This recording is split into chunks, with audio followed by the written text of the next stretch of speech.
Hello, fellow seekers. Welcome back to the Lo1SA Spiritual Advice Podcast. My name is El, and I return to you today to read some Lo1SA material. I have 3 quotes lined up for you. There's going to be 1 from Quo and 2 from Ra, little short ones at the end. And yeah, they're going to be on the topics of the best way to be of service. So is there a best way to serve? Well, stick around and you might find out. And we're going to also talk about the cleverness of the intellect, the essence of being, and how service and healing are related, if not the same thing. So let's get started. You can find all the links to this at the1infinitecreator.com. That's my website, and I have links to the LL Research material who provide us all of this for free. Thank you for that. So this is going to be from the Quo transcripts. They're a little bit different than the Ra transcripts. I'm not going to explain it. I'm sure you're aware, but if not, sorry, too bad. No explanation today. So I'm just going to begin reading, and then I will share my opinions with you. It goes, if you are one who wishes to offer the gifts of consciousness to others, it depends not on the speeches. Rather, live that which you wish to teach, and in your inarticulate being, bursting with love, there is that which shall speak to those whom you wish to aid. Do not be seduced by the cleverness of the intellect, because you shall never talk someone into the kingdom of heaven. Be consciousness, share consciousness. Let silence grow with your relationship as it will, and trust that that which is within you, which is moving through you from the Creator, shall touch and teach in ways that are too deep for words but are ever so much more powerful. Quo, the law of one, well, sort of law of one, and that is the end of the quote. That's from 2008, December 27th. So what are they saying here? Well, I mean, they did say it quite well themselves, but if you are one who wishes to offer the gifts of consciousness to others, I would consider that being like you're wanting to serve others, obviously, or enlighten them as to the wider nature of reality. Then they say it depends not on the speeches, such as the speech that I'm giving right now. This doesn't really matter. Hopefully what more matters is the essence of my being, I guess, as you hear and listen to me, the energy and the words and tone and my voice, and the fact that I have making a podcast, just to put out there in hopes of serving you. Hopefully all of that sort of adds more weight to the message than the actual message itself. So rather live that which you wish to teach, and in your inarticulate being, bursting with love, there is that which shall speak to those whom you wish to aid. So rather than trying to give somebody all the knowledge that they need, that you think is necessary for them to grow about maybe like chakras or whatever it is that your thing is, different religions, it's sort of just like there's many ways to speak of spirit, and there's no perfect way. There is no exact awesome perfect way that you can talk to somebody that's going to give them the knowledge that's going to make sense to them.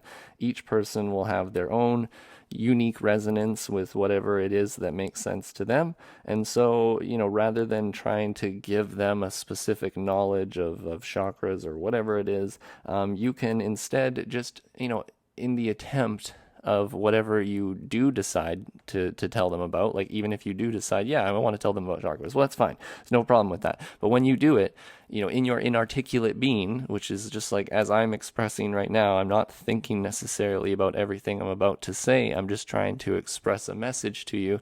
And in my inarticulate being, I hope it's bursting with love, and in that it should speak to those who I wish to aid, which are you, my friends, who may be listening to this. So do not be seduced by the cleverness of the intellect, because you shall never talk someone into the kingdom of heaven, they say. That one is always stuck with me, that quote. In fact, I was just sitting outside trying to think of what I should post about today and what kind of maybe podcast I can speak about, and that one popped into my mind. Do not be seduced by the cleverness of the intellect. Why did that pop into my mind? Because I get seduced by the cleverness of the intellect a lot, or at least I'm the type of person who used to. Now that maybe I'm sort of aware of the cleverness of the intellect, I essentially always doubt what the mind is kind of telling me. If it's not softened with compassion or with the heart, then I know that, there's some kind of trick that is sort of, my mind is sort of playing on me, where it's trying to play ego games with me and feel slighted, and that person shouldn't have said that to you that way, or whatever. But as true as that may be, if whatever the conclusion I come to isn't one that is focused on love, then it's just basically not a very good conclusion to make. And elaborating on that, they speak in here of knowledge, and the difference between maybe knowledge and consciousness. They're not necessarily the same thing. They state here, be consciousness, share consciousness, let silence grow with your relationship as it will.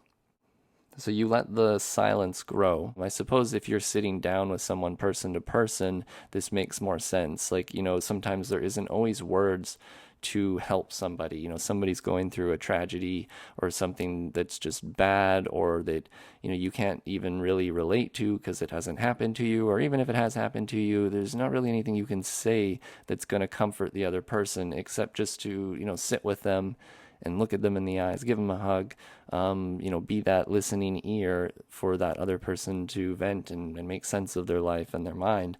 And that didn't really require you to do anything but have the intention to serve, by just allowing yourself to be present in that moment, and whatever happens, you try to find a way to serve. If you feel you want to say something to someone, great, but just my suggestion is that you don't sit there and speak the entire time. You allow for moments of silence so the other person can express themselves, but even more, you just allow those moments of silence so that you two can connect on a somewhat like soul level, which then they state is powerful, right? And which was why I added then this quote from Ra, which talks about how seeking and healing and all of that is basically the same thing. And what is that? Well, it's the radiance of self. It's you being a loving, radiant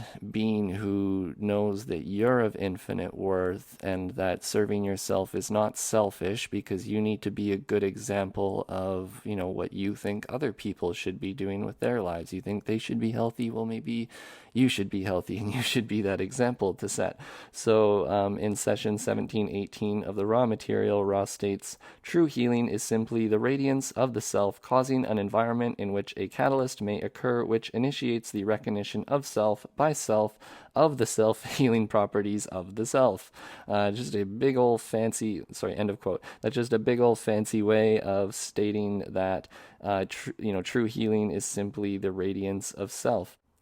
The radiance of your being and the radiance of your essence. If your intention is to serve and to love, then it's sort of, I suppose, doesn't really matter what you do. It's just that your presence in that environment causes catalyst, which initiates recognition in maybe other people of how to be a good example for themselves. Like, you're reflecting, everyone is reflecting all the time. So if you are somewhat a good example of a being, then your being radiates out to others, and they can sort of take from your example the strength that it takes to be whatever it is that they think that they want to be in their essence. I guess the important part of this is that the silence and the connection at that sort of level is deeper than any kind of words that you can speak to somebody.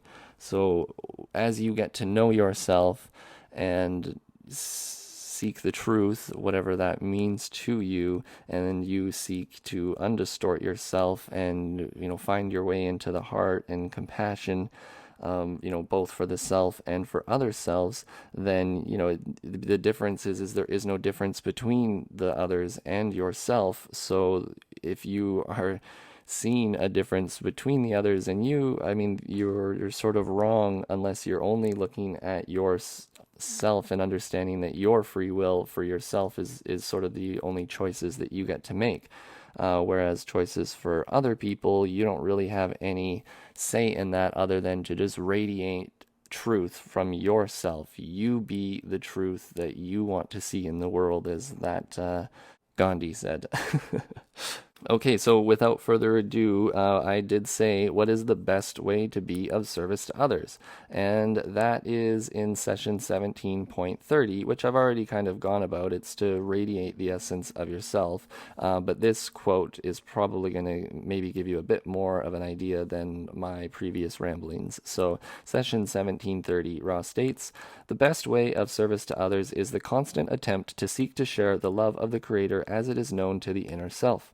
This involves self-knowledge and the ability to open the self to other self without hesitation. This involves, shall we say, radiating that which is the essence of the heart of the mind-body-spirit complex. Speaking to the intention of your question, the best way for each seeker in third density to be of service to others is unique to that mind-body-spirit complex. This means that the mind-body-spirit complex must then seek within itself the intelligence of its own discernment as to the way it may best serve other selves. This will be different for each. There is no best, there is no generalization, nothing is known. End of quote. Okay, so that's maybe why I'm having trouble putting it into words myself, because you can see here, it's just unique, right? It says right here, it is unique to that mind-body-spirit complex. It's unique to that person, basically. This means that that person must then seek within itself the intelligence of its own discernment as to the way it may best serve other selves. So I guess that's another way of saying that we are all infinitely unique, and so being part of infinity means that there is no perfect thing for you to do. There is free will. That free will is somewhat infinite in that there are sort of an infinity of choices, and so you get to make the choice of how you best feel that you can serve. And that won't be the same for me as it will for you. What makes me tick isn't going to make you tick. They will all have a similar source, obviously, which is like the Creator and having purpose and service, but how they're expressed through us will be completely different. Or they may be very the same. It doesn't even matter. The point is that you don't really need to be concerned so much with what it is that your service is, because you being yourself is your service. And I think that's where people underestimate themselves. They think they have low self-worth, a low sense of self-worth of themselves. And in that, it's just hard to see why you and everything that you do and say and think and react can speak to other people. I just think that we always underestimate our power. And if you really did know how much you affected other people's lives just from the person that you are, the sort of energy that you radiate, like I believe somewhere there's some old quote says that, that you won't remember what they said, but you'll remember how they said it and how they made you feel. And that's basically exactly what this is saying. So to elaborate a bit more specific, they do give you, the constant attempt to share the love of the Creator as it is known to the inner self. This involves self-knowledge and the ability to open the self without hesitation. So there's a bit of an art there in that you do need to somewhat know yourself, right? You're kind of, the more you know yourself, the more you can see yourself in others, and you can see the distortions that are within you, how other people share those similar distortions. So, that's sort of self-knowledge, and then as you learn self-knowledge, you then hopefully don't project onto other people more, and that allows you to just be more open with people. And so then they say, and the ability to open the self to the other self without hesitation.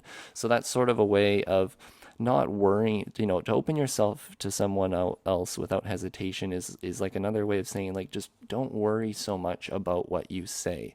I deal with myself who used to be this way, and I still am this way, but, even my girlfriend right now, she's the type of person who always wants to overthink everything and get everything perfect and think, before going into a situation, okay, what if it goes this way? What if it goes that way? What am I going to say? What am I going to do? How am I going to, but I was trying to explain to her that it doesn't matter. Like, you're a good person. You are a beautiful, wonderful person, and you radiate love and light with your very essence. You don't need to think so much about what you think you need to do. You just need to go and be yourself and know that you're going to react in a loving way for the most part. And so why doubt yourself? You're going to maybe make a mistake here and there, but then you can apologize for that mistake. So, the ability to open the self to the other self without hesitation, that means you need to not have such a low sense of self-worth that you're not scared to just be who you are, because who you are is a gift to other people. I promise you. Even if other people aren't seeing it and they aren't expressing gratitude to you, you are still a gift. I mean, especially if your intentions are, to serve others and you're trying to do compassionate things, of course, people will stomp on your heart. That doesn't matter. You still need to radiate the essence of who you are and open yourself to the other without hesitation, not worrying about, being denied, right? You open yourself in vulnerability to somebody and they can deny you, and that hurts, but that's like 2 out of 10 people maybe, or it depends on who you are, I suppose. But a lot of people out there won't react in a negative way to your essence of your being, you reaching out, trying to be a compassionate human. Every now and then someone's going to react badly, but so be it. You just have to be you. That's all you can do. As they say here, there is no best, there is no generalization, nothing is known. So, attempt to know yourself, and whatever that means to you, find out what makes you tick and gives you purpose, which in my opinion should be centered somewhere around service. And if that makes sense to you, then I think that you are doing amazing, and you don't need to go out and do really wild things. You don't need to create an Instagram or podcast like this. If you feel you want to do that, you go for it. But you can just do things with love in your heart. Do the dishes with the love in your heart. Clean up. Do your day job with love in your heart to the best of your ability. Find some way to make it about service. Find some way to make it purposeful. This, to me, helps me radiate the essence of who I am as I get to be more in tune with service and just more being able to express who I am without all the masks and all the worry of all the judgment from other selves. People will judge you, and so be it. But I'm sure there's a few of you out there listening who send me messages and you say, thanks, these podcasts mean a lot. And so, right, even to serve one is to serve all. Even if 9 out of 10 people think you're full of crap and your essence of being isn't worth it, there's always a couple of people out there who will appreciate it. So if you guys, I really appreciate you guys listening to this. I thank you for the gratitude that I receive. If you like listening to this podcast, please give me a like, share, subscribe to the channel, leave me a comment, let me know what you thought. I always like reading the comments on those. We can also leave me future topics, give me something to muse on. You can join the Patreon and shoot me a one-time PayPal if you want. I mentioned last podcast I hadn't got a Patreon sign up in a while, and maybe someone heard that because I got somebody joined 2 days ago. So thank you so much, fellow seeker. Thank you everybody for listening. I love you guys, and I hope you have a wonderful rest of the week. Take care.